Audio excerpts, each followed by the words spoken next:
여러분들은 여러분이 사랑하는 사람을 돌에 맞아 죽게 한 사람을 용서하고 먼저 손을 내밀어 교제를 나눌 수 있겠습니까?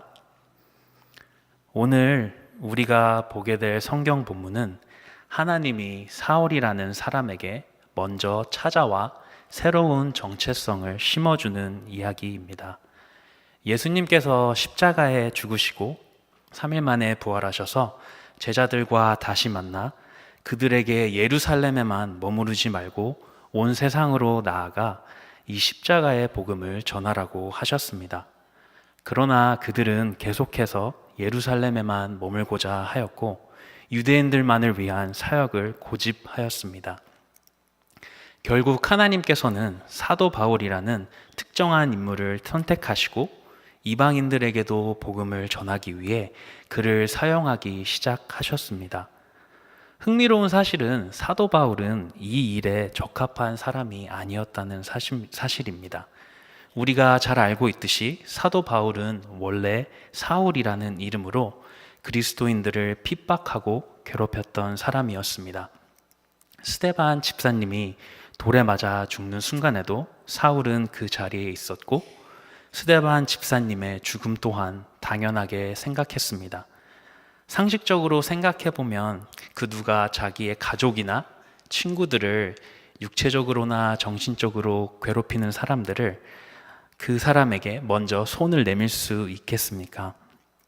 하지만 하나님은 그럼에도 불구한 사랑으로 먼저 사울에게 다가가셨고 사울이 다메섹으로 향하는 길에서 예수님을 개인적으로 만날 수 있는 기회 또한 주셨습니다. 사도 바울은 오늘 본문을 통해서 이 예수님을 자기가 개인적으로 어떻게 만났는지 아그리빠 왕에게 설명하고 자기는 아무 죄가 없다는 것을 담대하게 주장하고 있습니다. 이 본문을 통해 오늘 우리가 배울 수 있는 첫 번째 교훈은 하나님께서는 늘 우리를 먼저 찾아오시는 분이라는 사실입니다. 오늘 본문 13절 말씀을 보겠습니다. 왕이여 정오가 되어 길에서 보니 하늘로부터 해보다 더 밝은 빛이 나와 내 동행들을 둘러 비추는지라. 예수님께서 사도 바울에게 먼저 빛의 모습으로 다가오셨습니다. 왜 예수님은 빛의 모습으로 나타나셨을까요? 그것은 예수님이 우리의 빛이기 때문입니다. 그 13절에 보면 그 빛이 얼마나 밝았던지 한 대낮에도 사도 바울은 그 빛이 해보다도 더 밝게 빛났다고 말씀하고 있습니다. 우리가 너무 잘 아는 말씀 요한복음 8장 12절에서 예수님은 자신을 이렇게 묘사하고 계십니다.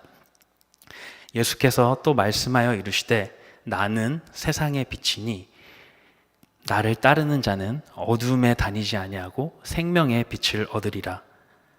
예수님께서는 빛의 모습으로 먼저 사울에게 다가오셨습니다.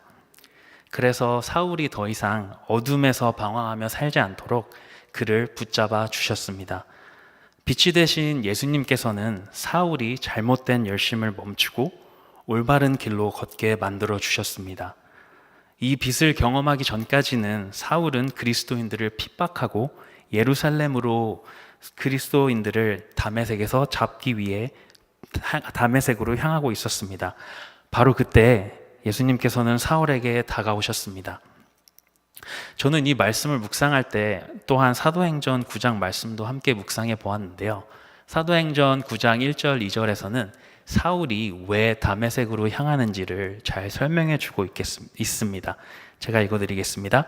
사울이 주의 제자들에 대하여 여전히 위협과 살기가 등등하여 대제사장에게 가서 다메섹 여러 회당에 가져갈 공문을 청하니 이는 만일 그 도를 따르는 사람을 만나면 남녀를 막론하고 결박하여 예루살렘으로 잡아오려 함이라. 위협과 살기가 가득했던 사울은 예수님을 믿는 모든 사람들을 다 잡아오라는 명령을 받고 다메섹으로 향하고 있었습니다. 아직 빛 되신 예수님을 사울은 경험하지 못했기 때문에 그의 눈은 어둠에 가리워져 있었습니다. 다메섹은 오늘날 시리아의 수도이며 유대인들의 역사와 깊은 관계가 있었던 곳이었습니다. 아브라함의 종 엘리에셀이 다메섹 출신이었고 이미 수많은 유대인들이 그곳에 거주하고 있었습니다.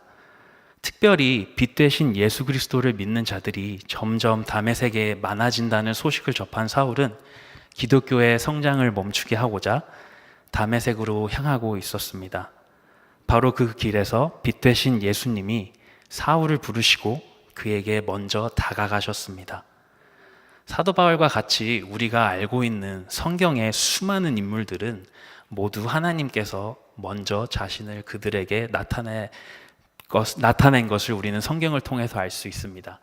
아브라함을 시작으로 야곱, 모세, 여호수아, 사무엘 선지자, 다윗 왕, 예수님의 어머니 마리아와 함께 그들은 모두 먼저 나타나신 하나님을 경험한 사람들이었습니다.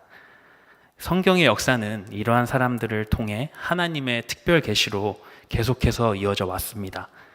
특별 계시란 외적인 나타남으로 하나님이 자신의 모습을 우리에게 직접 보여주시는 것입니다. 저 자신도 또한 지금으로부터 약 13년 전 이 예수님, 빛 되신 예수님을 저의 구주로 영접하고 또 그 빛 되신 예수님을 따라 살고자 노력하며 지내왔습니다. 여기에 계신 여러분 한 분도 또한 이 특별 계시를 경험했다 조금도 믿어 의심치 않는데요.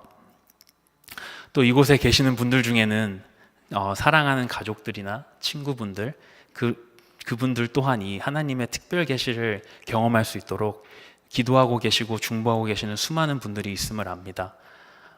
그 날이 언젠지 우리는 알 수 없지만 하나님께서 저를 13년 만에 만나 주셨던 것처럼 성도님들이 기도하고 계시는 그 기도 또한 하나님이 응답해 주시리라 조금도 믿어 의심치 않습니다.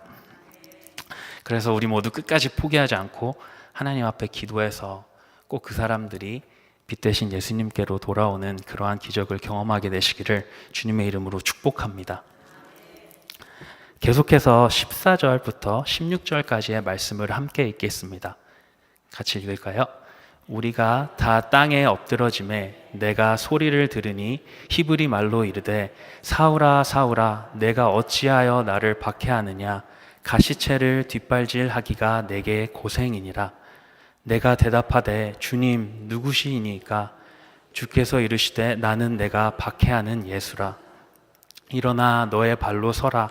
내가 내게 나타난 것은 곧 내가 나를 본 일과 장차 내가 내게 나타날 일에 너로 종과 증인을 삼으려 함이니. 아멘. 오늘 본문을 통해서 배울 수 있는 두 번째 교훈은 우리의 삶에 찾아오신 하나님께서는 우리가 경험한 이 하나님의 초대를 다른 사람들과 함께 나누기를 원하신다는 사실입니다. 14절을 보면 조금 특이한 표현이 나옵니다. 바로 가시채를 뒷발질하기가 내게 고생이니라 하는 말입니다. 가시채는 2m 정도 되는 길이의 막대기로서 끝에 날카로운 쇠 덩이가 붙어있는 막대기였습니다. 이 가시채를 특별히 농경사회인 이스라엘에서는 가축들을 원하는 곳으로 이동시키고자 할 때 쿡쿡 찌르는 용으로 사용하였습니다. 근데 가끔 주인이 이 막대기를 통해서 가축을 힘들게 할 때 아픔을 느껴서 뒷발질을 할 때가 있습니다. 근데 그 뒷발질을 할 때 그 뒷발이 가시채의 끝에 뾰족하게 달려있는 그 쇠붙이에 닿게 되는데요. 그 가시채가 뒷발에 닿았을 때 그 짐승은 또 다른 아픔을 경험하게 되는 것입니다. 이게 얼마나 어리석고 아픈 일인지 혼자 한번 상상을 해봤는데요. 방금 이와 마찬가지로 예수님께서는 이 가축을 사울에 빗대어서 사울이 핍박하고 괴롭히고 있는 그 기독교 사람들에 대한 그 일들도 결국에는 사울에게 큰 고통만을 가져다 줄 것이라고 말씀하고 있습니다. 그리고 계속해서 예수님은 말씀하십니다. 일어나 너의 발로 서라. 내가 내게 나타난 것은 곧 내가 나를 본 일과 장차 내가 내게 나타날 일에 너로 종과 증인을 삼으려 함이니. 예수님께서는 이제부터 본격적으로 사울을 사도 바울로 변화시켜 그가 자신의 발로 굳게 서서 그에게 빛의 모습으로 나타나신 예수님을 나누는 일에 사용하고자 하셨습니다. 예수님께서는 사도 바울을 그분의 종과 증인으로 삼으셨습니다. 그래서 그는 지금 아그리빠 왕 앞에서 담대하게 하나님이 자신의 삶 속에서 하신 일들을 증거하고 있습니다. 하나님은 사도 바울을 사용함으로써 많은 사람들에게 빛 되신 예수 그리스도를 나누어 주기 원하셨습니다. 여기서 우리는 한 가지 중요한 영적 교훈을 얻을 수 있는데요. 그것은 바로 하나님이 우리의 경험을 사용하신다는 사실입니다. 우리가 하나님을 처음 만났던 경험, 하나님이 우리의 기도를 응답해 주셨던 경험, 담대히 예수 그리스도의 복음을 이웃과 나누었던 경험, 언어와 문화도 잘 모르는 선교지에 가서 열심히 선교 사역을 하고 온 경험, 우리 각자만의 고유한 경험을 하나님은 하나님과 빛 되신 예수님을 남들과 나누는 일에 사용하기 원하십니다. 왜냐하면 하나님께서는 모든 사람들이 그분을 만나고 알아가기 원하시기 때문입니다. 여러분들에게는 어떤 경험이 있나요? 특별히 저는 개인적으로 예수님을 만난 뒤에 제 자신을 사랑하는 법을 배웠습니다. 지금은 제가 얼굴도 좀 잘생겨졌고 운동도 열심히 해서 몸도 좋아졌지만 어렸을 때는 남들보다 통통한 외모 때문에 많은 놀림을 받곤 했습니다. 또 이성 친구들과는 눈을 마주보고 대화를 나눌 수도 없을 만큼 부끄러움이 많았고 심지어는 대인기피증까지 있었습니다. 그러나 예수님의 사랑을 개인적으로 체험하게 된 순간 저는 저의 값어치를 알게 되었습니다. 제가 잘생겼건 못생겼건 돈이 많던 적던 공부를 잘하던 못하던 하나님 안에서의 나의 가치는 변함없는 하나님의 작품이라는 사실이었습니다.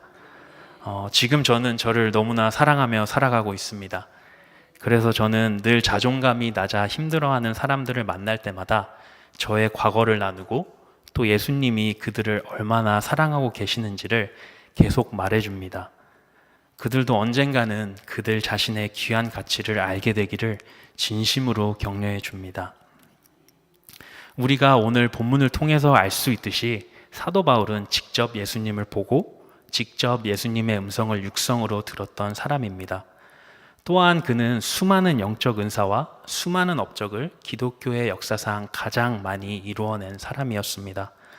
그리고 사울은 그 누구보다도 깊고 친밀하게 하나님과 교제했던 사람이었습니다.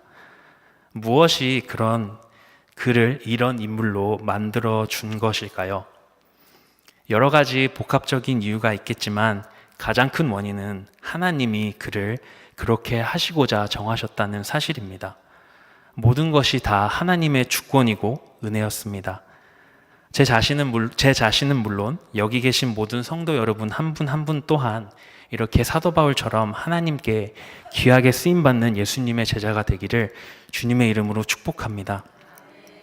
계속해서 17절, 18절 말씀을 보겠습니다. 같이 읽을까요? 이스라엘과 이방인들에게서 내가 너를 구원하여 그들에게 보내어 그 눈을 뜨게 하여 어둠에서 빛으로 사탄의 권세에서 하나님께로 돌아오게 하고 죄사함과 나를 믿어 거룩하게 된 무리 가운데서 기업을 얻게 하리라 하더이다. 아멘. 하나님께서는 계속해서 사도 바울을 이스라엘 사람들과 이방인들의 손에서 지켜주셨고 그들이 죄에서부터 자유로워지는 일에 사울을 사용하셨습니다. 빛을 알지 못하고 어둠과 잘못된 열심으로 방황했던 사도 바울, 유대인임과 동시에 로마 시민권자로 당시의 모든 문화의 중심을 살고 있던 사도 바울에게 이 일은 가장 적합한 일이었습니다. 유대인들의 혈통과 전통만을 고집하는 사람들과는 달리 사도 바울은 모든 사람들, 모든 잃어버린 영혼들을 하나님께로 인도하고자 노력하였습니다. 사도 바울은 자기가 상대하는 사람에 따라, 자기가 처해진 상황에 따라 여러 가지 다른 모습으로 유연성 있게 하나님의 복음을 전할 줄 아는 사람이었습니다. 그는 그가 직접 상대하는 사람들의 입장이 되어 공통 분모를 형성하고 자연스럽게 예수님을 전할 줄 아는 능력자였습니다. 그리고 그는 또한 담대하게 세상의 권력자들 앞에서도 예수님의 복음을 전할 수 있는 사람이었습니다. 특별히 사도 바울은 오늘 본문을 통하여 아그리빠 왕 앞에서 그의 삶에 하나님이 어떻게 역사하셨는지, 그리고 또 그의 삶이 어떻게 변화되었고 그가 누구를 위해 무엇을 위하여 살아가는지를 담대히 선포하며 나아가고 있습니다. 19절부터 20절까지의 말씀을 제가 읽어드리겠습니다. 아그리빠 왕이여, 그러므로 하늘에서 보이신 것을 내가 거스르지 아니하고 먼저 다메섹과 예루살렘에 있는 사람과 유대 온 땅과 이방인에게까지 회개하고 하나님께로 돌아와서 회개에 합당한 일을 하라 전함으로.